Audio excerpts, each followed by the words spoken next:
कौन कहता है कि रोशनी चिरागों से होती है? कौन कहता है कि रोशनी चिरागों से होती है? बेटियां भी घरों में उजाला करती हैं। तो मेरी प्यारी बेटियों, गुड मॉर्निंग। आइए आज का टॉपिक शुरू करें। हम कोऑर्डिनेट ज्योमेट्री पढ़ रहे थे, जिसमें हम लोगों ने अभी तक डिस्टेंस फार्मूला और सेक्शन फार्मूला पढ़ लिया है। तो अब हमारा तीसरा टॉपिक है इसमें एरिया ऑफ अ ट्राइंगल, जिसमें हम एक त्रिभुज का क्षेत्रफल निकालना सीखेंगे। एक मेंसुरेशन के माध्यम से नहीं, इसको हम लोग कार्टेशियन प्लेन पर यानी कि कार्तीय तल पर बनाना सीखेंगे। और सबसे पहले हमारा काम है डेरिवेशन, फॉर्मूले को कैसे ड्राइव किया जाता है वो सीखते हैं।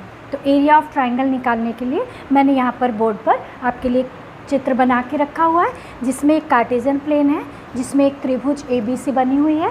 बच्चे, त्रिभुज कैसी भी हो सकती है, मैंने एक सिंपल सी प्लेन त्रिभुज बना ली है। और उस त्रिभुज के तीनों वर्टिसेस में से मैंने लंब डाल दिए हैं, ठीक है। नीचे उसके जो बेस पर एक्स एक्सिस पर मैंने लंब डाल दिए हैं। और हम लोग जानते हैं कि ये लंब जो हैं अगर एक बेस पर डाले जाए तो ये आपस में पैरेलल होते हैं। ये सारे के सारे लंब आपस में समानांतर होंगे, ठीक है। तो अब हम लोग को एरिया ऑफ ट्राइंगल ABC निकालना है। तो उसके लिए बच्चे ध्यान से देखिए, अगर हमको ये क्षेत्रफल निकालना है, ठीक है, तो ये समलंब प्लस ये समलंब माइनस ये समलंब कर देना होगा, ठीक है। ये जो इस तरह की समलंब है, ब्लू कलर से दिख रही है, ये जो ऑरेंज कलर से दिख रही है, दोनों समलंब को जोड़कर ये जो नीचे वाली समलंब है, वैसे देखने में अभी आयत लग रही है क्योंकि मैंने त्रिभुज सीधी सीधी बनाई है, लेकिन हम इसको समलंब ही एज्यूम करेंगे। इस समलंब को माइनस कर देंगे तो हमारे पास इस ट्राइंगल का एरिया आ जाएगा। तो ये आएगा area of triangle ABC is equal to area of ABDE plus area of AEFC minus area of BDFC minus area of BDFC। तो बच्चे, आप सबको समझ में आया? ये एक समलंब, ये एक समलंब, दोनों जब जुड़ी तो ये पूरा चित्र बन गया, ठीक है। इस पूरे चित्र में से ये नीचे का पोर्शन मैंने हटा दिया तो हमारे पास क्या बची? एक त्रिभुज बची, ठीक है।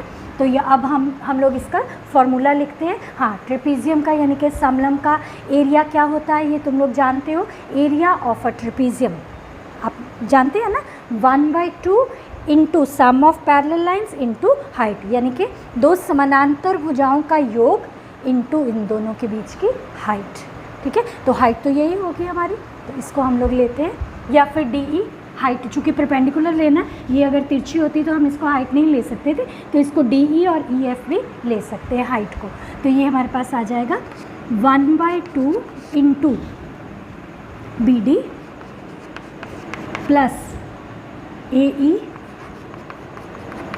Into DE, next plus 1/2 GE plus AE plus CF into EF। ये हमारी दूसरी ट्रेपीजियम का आ गया। तीसरी ट्रेपीजियम आपकी माइनस होगी, ये आएगा सम ऑफ टू पैरेलल लाइंस, ये आ गया BD and CF। BD plus CF into इनकी हाइट क्या है? DF, ठीक है। बच्चे, अब तक तुम लोग ये इस माध्यम से, निर्देशांकों के माध्यम से ये हाइट्स और ये जो आपकी चौड़ाई है ये निकालना सीख चुके हो, है ना। फिर भी मैं एक बार बता देती हूँ। BD आपका ये BD है, y एक्सिस पर ये कहाँ तक है? y2, ठीक है। और AE कहाँ तक है? y1, ठीक। तो यहाँ पर AE और BD की वैल्यू डालेंगे। 1/2 BD की जगह पे लिखेंगे y2 प्लस इसकी जगह पे लिखेंगे y1 इंटू आपकी हाइट क्या है? DE। इसको ध्यान से देखो बच्चे, OE तक कितना है? x1 माइनस ये क्या आएगा x1 माइनस यहाँ से यहाँ तक कितना है x2, ये कितना था x1 और ये कितना आ गया x2, ठीक है। x1 माइनस x2 तो हमारे पास क्या हो गया DE plus 1/2 into next figure में हमारे पास आ जाएगा AE plus CF, AE y1 यहाँ तक y1 है ना, ये है हमारे पास y1 plus y3, y1 plus y3 into क्या आ जाएगा EF का मतलब x3, यहाँ से यहाँ तक कितना हो जाएगा x3 माइनस x1, ये क्या आ गया x3 माइनस x1, यहाँ से यहाँ तक x3, ये x1 और ये x2, ठीक है। तो ये हमारे पास आ गया x3 माइनस x1। अब हमारे पास नेक्स्ट जो आएगा -1/2 इंटू क्या है यहाँ पर BD, फिर से BD कितना लिया था हमने, BD हमारा y2 है, y2 और CF कितना है y3 इंटू आपका है DF, D and F, DF देखो क्या है x3 माइनस x2, ये आएगा x3 माइनस x2। देखो बच्चे ध्यान से, x1 minus x2, x3 minus x1 and x3 minus x2। सिर्फ BD जो है इसमें 1 2 3 1 3 2 ये टर्म्स आए। अब हम लोग क्या करेंगे, इन सबको मल्टीप्लाई करेंगे, ठीक है। ये जब मल्टीप्लाई होगा तो कुछ ना कुछ इसमें से कैंसिल होगा, सबका 1/2 हम कॉमन ले लेते हैं, इसमें भी 1/2 है, इसमें भी है, इसमें भी है, ठीक है। चिन्ह का ध्यान रखना खाली। ये आएगा x1 y2 x1 y1 minus x2 y2 minus x2 y1, ठीक है। सॉरी, बीच में ब्रैकेट डालने की आवश्यकता नहीं है। और ये अब y1 plus x3 y1 x3 y3 minus x1 y1 minus x1 y3 minus, देखो अब यहाँ पे माइनस चिन्ह, सबका चिन्ह बदलेगा, इस बात का विशेष ध्यान रखना तुम लोग, ठीक है। मैंने ऑलरेडी इसको माइनस कर दिया, minus x3 y2 minus x3 y3, ठीक है। अब ये प्लस हो जाएगा, देन क्या आ गया plus x2 y2 plus x2 y3, ठीक है। अब हम लोग इसको कैंसिल करेंगे, ध्यान से देखो क्या क्या कैंसिल हो रहा है। x2 y2 कैंसिल हो गया, एक माइनस था एक प्लस था, x3 y3 एक प्लस है एक माइनस है, इसी तरह x1 y1, यस x1, ये दोनों भी आपके कैंसिल हो गए। अब हमारे पास बचा क्या 1/2 इंटू x1 y2, x1 वाली टर्म्स एक साथ ले आते हैं, माइनस x1 y3, अब x2 वाले टर्म्स को एक साथ ले आते हैं, minus x2 y1 and x2 और कहाँ है, यस x2 y3। अब बची x3 वाली टर्म्स, देन x3 y1 और कौन सी है x3 y2 minus x3 y2, ये मैंने ऊपर का टर्म काटा हुआ है, ये हमारे पास आ गया इसका आंसर, ठीक है। अभी और इसमें करना बाकी है, हम इसमें से x1 कॉमन लेंगे, इसमें से x2 कॉमन लेंगे और इसमें से x3 कॉमन लेंगे, तो हमारा क्वेश्चन जो हमारा फार्मूला है वो ड्राइव हो जाएगा। तो अब मैं इसको इरेज करके आपको बताती हूँ, लेकिन यहाँ तक एक बार फिर से मैं आपको समझाना चाहूँगी कि क्या होगा। ट्राइंगल ABC का एरिया निकालने के लिए इस ट्रिपेजियम को और इस ट्रिपेजियम को, यानी कि दोनों समलंबों को हमने जोड़ा और उसमें से ये समलंब को माइनस कर दिया। समलंब को का क्षेत्रफल निकालने का सूत्र आपको पता है, हर हालत में हमको पैरेलल लाइंस को ऐड करना है और बीच का डिस्टेंस जो हाइट है परपेंडिकुलर ही होनी चाहिए, वही लेनी है। ठीक है।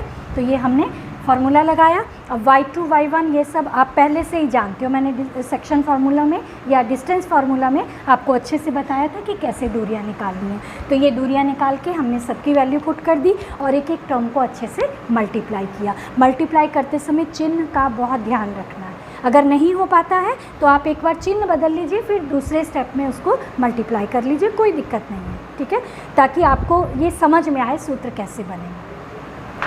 हाँ, तो बच्चे हमको अंतिम पद जो प्राप्त हुआ था, अब हम उसमें से कॉमन लेंगे, ठीक है। तो ये हमारे पास आएगा 1/2, यहाँ से क्या कॉमन आ जाएगा, x1 into y2 minus y3, ठीक है। अगर इस माइनस को हम पीछे लिखते, ये प्लस आगे ले आते, क्योंकि हमेशा मैथ्स में प्लस वाले पदों को आगे लिखना होता है, तो इसको आगे लिखते तो ये हमारे पास होता x2 into y3 minus y1।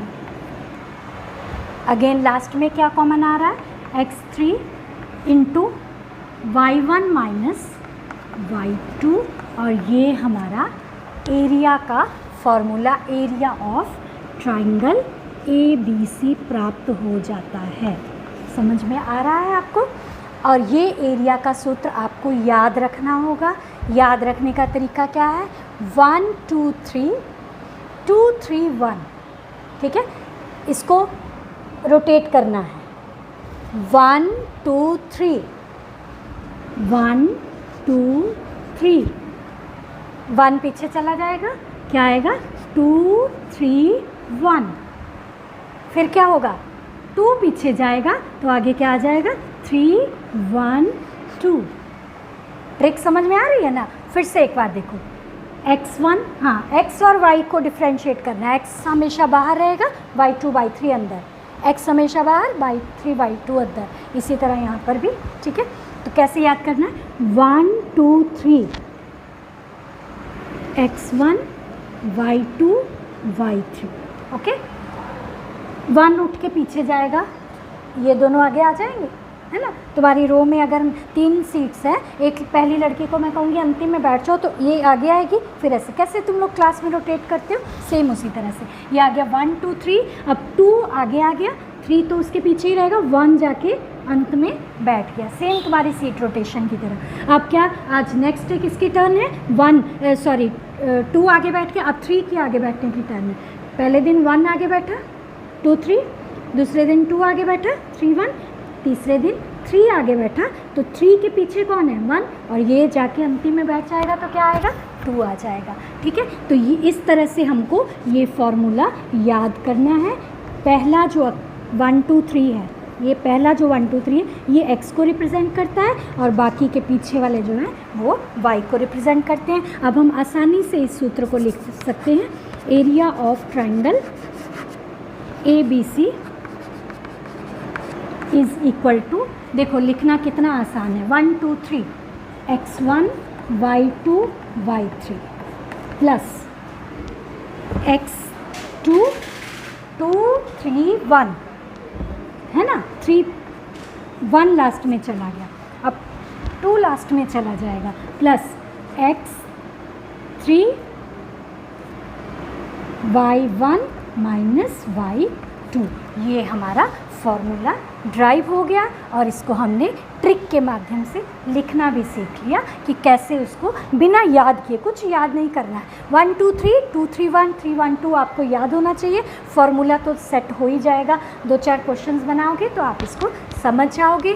तो ये फॉर्मूला ड्राइव करना है, सबसे पहले आपको अपनी फेयर कॉपी में नोट कर लेना इसको देख के, उसके बाद इसको एक बार प्रैक्टिस करना, और इससे रिलेटेड है आपकी नेक्स्ट एक्सरसाइज 7.3, जिसको आप बनाने की कोशिश करेंगे। और आज मैं केवल यहीं पर एंड करूंगी ताकि आप इसको बढ़िया से समय देकर बना सको, ठीक है। और 7.3 एक्सरसाइज आप ट्राई करेंगे, ये मुझे पूरी आशा है। तो सबको ऑल द बेस्ट।